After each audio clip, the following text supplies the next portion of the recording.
तर 250 दिवस माझी मीडिया ट्रायल झाली आहे, दोनदा मरता मरता वाचलोय असं धनंजय मुंडे यांनी म्हटलंय। ज्या घटनेशी संबंध नव्हता त्यावरून मीडिया ट्रायल झाली असंही धनंजय मुंडेंनी म्हटलंय। मिळालेल्या मंत्रिपदाचाही आनंद घेता आला नाही, घडवून आणलेल्या संकटांमधून बाहेर पडणं कठीण असं धनंजय मुंडे यांनी म्हटलंय।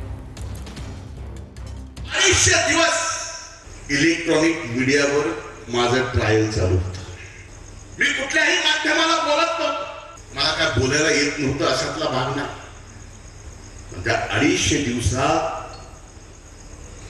दोनदा मरता मरता वाचलो, 2 वेळेस मेंदूच्या अटॅक।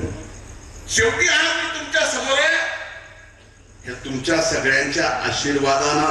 या विधानसभेच्या निवडणुकीमध्ये उभ्या महाराष्ट्रात तुम्ही इतिहास घडवला। 1,42,000 मताच्या लीडनी मला निवडून दिलं। साधे नाही, पण मत घ्यायला 1 नंबरला महाराष्ट्रात आपण 1,95,000 मत आपल्याला या ठिकाणी तुमच्या कृपाशीर्वादानं एवढा मोठा विजय या मतदारसंघातल्या मायबाप जनतेने दिला।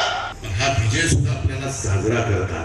महाराष्ट्रात सत्ता मंत्री म्हणून शपथ घेतली, मिळालेल्या त्या मंत्री पदाचा सुद्धा